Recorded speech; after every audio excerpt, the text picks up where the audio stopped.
Bonjour, dans cette vidéo on va voir l'utilisation d'un logiciel de prise en main à distance. C'est probablement le plus connu car il est très facile d'emploi, je parle de TeamViewer. Alors TeamViewer est gratuit pour un emploi personnel. C'est pratique pour dépanner le PC de mamie ou le PC de la belle-mère. Après, il est un peu utilisé dans les petites entreprises, beaucoup moins dans les grandes. Il est très facile d'emploi. Mais la licence par contre n'est pas donnée. Alors ici je vais utiliser deux PC sur deux réseaux séparés pour montrer que ça marche très bien au travers de l'internet. Volontairement j'ai pris la configuration identique des deux côtés. Alors pour ceux qui connaissent le réseau, on pourra voir que c'est bien une connexion gérée par le système à proprement parler. Alors pour ceux qui connaissent pas le réseau, je me suis mis dans les mêmes conditions que vous pourriez rencontrer dans n'importe quel cas. Alors quand c'est pour dépanner un ami, on se met d'accord par téléphone, on donne les infos qu'on verra après. On verra aussi qu'il y a la possibilité de l'employer sans intervention. Mais là on va faire une chose à la fois.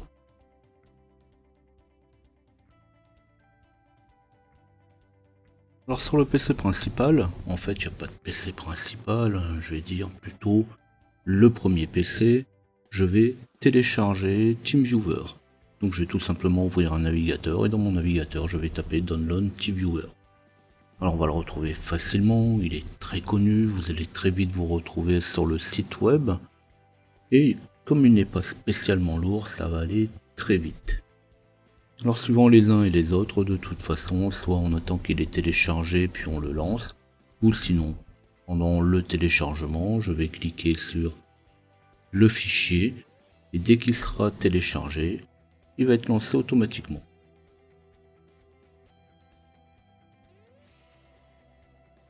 Alors ici pour ce premier PC, je vais commencer par l'installer.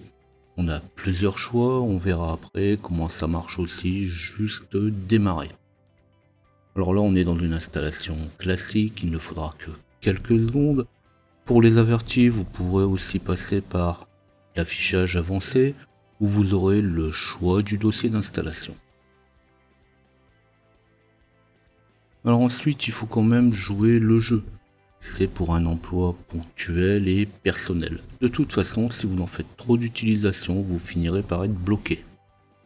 Alors il faut pas oublier que ça coûte quand même de développer un logiciel comme celui-là. C'est aussi coûteux de gérer les serveurs de connexion, alors bien entendu, il faut jouer le jeu. Et quand il va être installé, je vais le lancer. De toute façon, si je l'ai installé, c'est bien pour l'utiliser. Alors quand je vais le lancer, je vais retrouver dans la fenêtre principale, on va retrouver un ID, l'identifiant unique qui va être fourni par les serveurs de TeamViewer. Donc là on n'a pas le choix de toute façon, on peut pas choisir l'identifiant qu'on voudra. Et avec cet identifiant, on va retrouver aussi un mot de passe.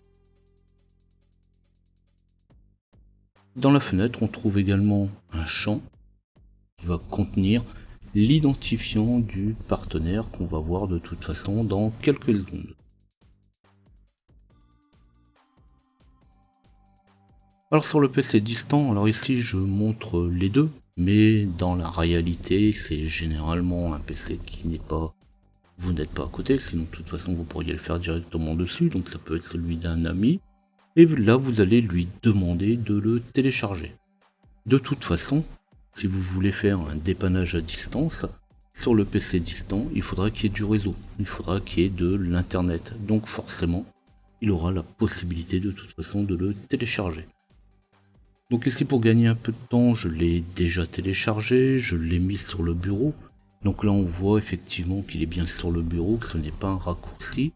Et là je vais lancer cette fois, non pas avec une installation, mais sans installation. Alors on va voir que si je fais pas l'installation, je n'aurai pas d'accès facile. Alors on n'a pas non plus tout à fait les mêmes options.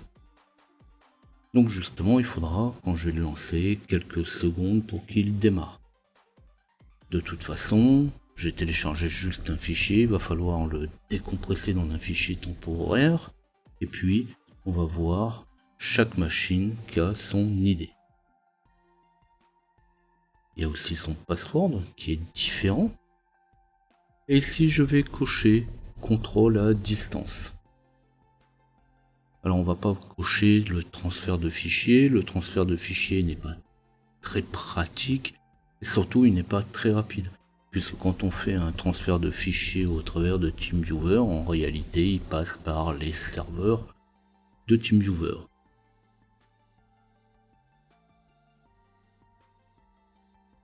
Alors on va prendre le compte, on va lui mettre l'identifiant. Si le compte n'est pas bon, de toute façon, on va s'arrêter là. Quand le compte est bon, on va pouvoir mettre le mot de passe. Alors attention, bien sûr, c'est comme d'habitude, c'est comme tous les mots de passe. Il faut le garder dans un coin, on le diffuse pas à tout le monde.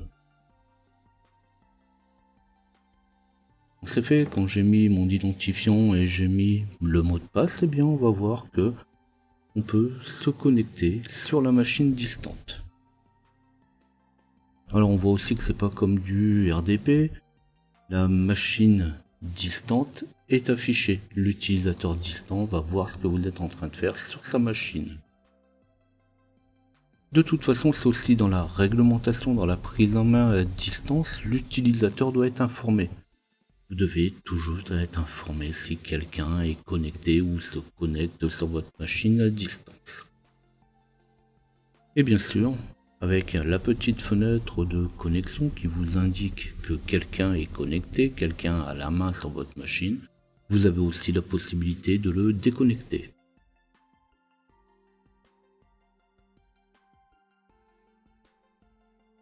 Donc c'est pareil, s'il n'est pas installé, si on est sur le PC distant, on doit être forcément connecté sur le poste.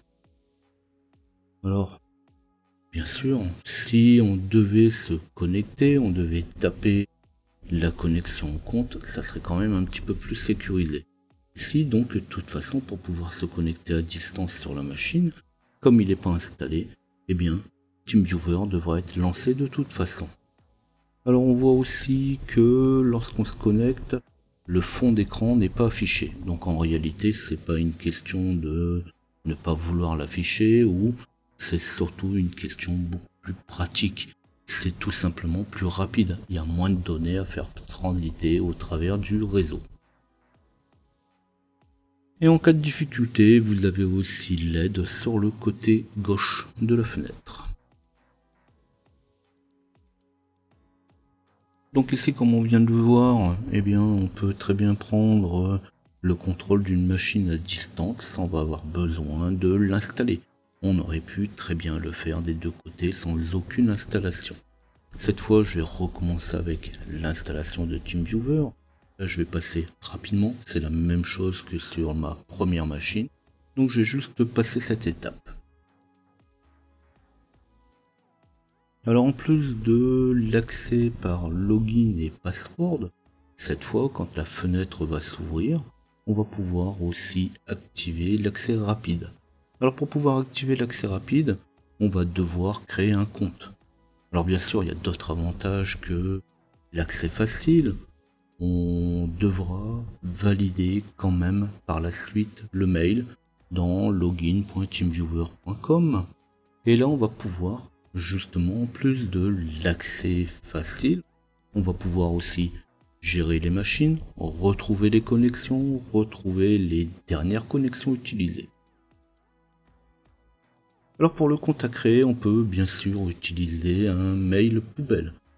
Alors pareil, attention à la sécurité, les mails poubelles généralement ne sont pas très protégés. Alors ici je le crée pour l'occasion. Mais sinon, c'est pas vraiment très réaliste d'utiliser ce type de méthode. Alors justement, pour pouvoir utiliser TeamViewer, dans un premier temps, je n'aurai pas besoin de confirmation. Dans l'immédiat, ce n'est pas forcément nécessaire. Alors bien sûr, on ne peut pas créer un compte de 3 lettres, c'est trop court et pareil pour le mot de passe, on vous demande quelque chose de relativement complexe. Alors ici, on va être connecté directement une fois que j'ai créé le compte. Le temps que je termine ça, je vais quand même dire un petit mot là-dessus quand même. C'est pas la peine d'essayer de gruger au niveau de l'adresse mail. Le compte qui est créé, c'est juste pour l'accès rapide. Le fait de changer de mail ne débloquera pas TeamViewer si vous en avez à builder. Donc en réalité, vous pouvez très bien mettre votre mail perso. En plus, vous n'allez pas recevoir des tas de messages en provenance de TeamViewer. Donc quand c'est fait, quand mon compte est créé, quand je serai connecté, dans ordinateur, dans la partie ordinateur de la fenêtre, je vais retrouver mon PC à partir du moment où de toute façon je me suis enregistré avec TeamViewer. Automatiquement, mon poste de travail est enregistré dans les ordinateurs.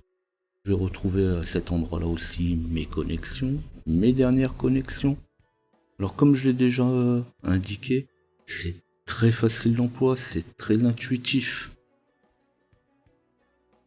Et là cette fois je vais aller faire la même chose sur le deuxième poste.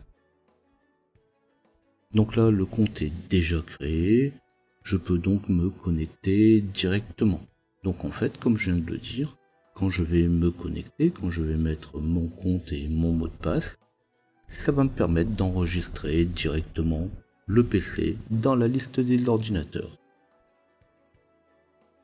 Alors bien sûr, pour pouvoir l'utiliser et contrôler un poste à distance, il faudra de nouveau me reconnecter. Alors bien sûr avec le bon compte et le bon mot de passe. Donc quand j'ai tapé le bon login, le mot de passe, je suis connecté. Et là on va voir que c'est la même chose que de l'autre côté. Quand mon poste est ajouté, je peux alors le contrôler directement, sans aucune intervention. Alors justement, on voit bien que là c'est très facile. Vous voulez contrôler ou vous avez besoin de contrôler 10 PC différents, vous enregistrez votre compte avec votre mot de passe et vous pouvez directement vous connecter sur n'importe lequel de ces PC. Alors attention quand même, vous avez un seul login et un seul mot de passe. Donc on n'a plus un identifiant et un mot de passe par machine. Donc bien sûr, vous avez intérêt à protéger ce login et ce mot de passe. D'où la nécessité de mettre un mot de passe complexe. Et alors justement, pour pouvoir contrôler de l'autre sens, il faudra juste que je me connecte avec mon login et mon password. Et là, c'est exactement la même chose dans un sens que dans l'autre. Donc en fait, comme je disais, c'est le compte qui gère les connexions. Alors ici, comme je l'ai indiqué tout à l'heure, on va pouvoir faire quelques utilisations, mais il sera demandé de toute façon de finir par activer le compte. Alors bien sûr, au besoin, on peut redemander d'envoyer le mail d'activation. Alors justement, comme j'ai autorisé l'accès facile, je n'ai plus besoin de confirmer et d'avoir le mot de passe de la machine qui est distante. Donc, toutes les actions sont alors possibles. Je peux arrêter le PC, mais je peux très bien aussi le redémarrer par exemple pour des mises à jour. Alors il ne faut pas oublier justement, si vous redémarrez le poste, il ne faut pas oublier d'autoriser TeamViewer à démarrer en même temps que le poste de travail.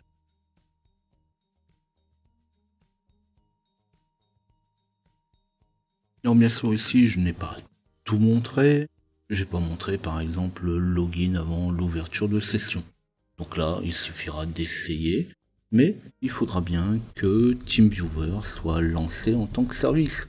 Si on veut pouvoir se connecter sur TeamViewer avant même que la session soit ouverte. Alors bien sûr, passer au travers d'une session, ça va encore renforcer la sécurité. Pour pouvoir se connecter sur un PC à distance, il faudra alors votre login et votre mot de passe pour TeamViewer, Mais il faudra aussi le login et le mot de passe pour la machine distante. Alors surtout, TeamViewer, c'est pratique et facile d'emploi. Alors c'est probablement le programme le plus utilisé dans cette catégorie de programmes. Une prochaine fois, on verra un autre soft qui fait sensiblement la même chose, et Anydesk, qui est peut-être un petit peu plus compliqué à configurer. Par contre, il est certainement plus sécurisé, en tout cas côté utilisateur. Les limitations sont moins grandes, et il va offrir plus de possibilités. Mais il est quand même un petit peu plus compliqué à configurer. Donc il en faut un petit peu pour chacun. Alors bien sûr, entre deux, je présenterai encore un petit peu de réseau, quelques programmes divers, de toute façon, il en faut pour tous les goûts. Si la vidéo vous a plu, vous n'oubliez pas de liker. Laissez-moi un tip sur tipeee.com/ljpinfo. Abonnez-vous à la chaîne pour retrouver mes prochaines vidéos. Tapez LJPinfo sur internet si vous désirez me retrouver ou retrouver mes différents fichiers proposés sur mon site web. Si vous avez des questions, si vous avez des suggestions, n'hésitez pas à les laisser. Et on se dit à bientôt.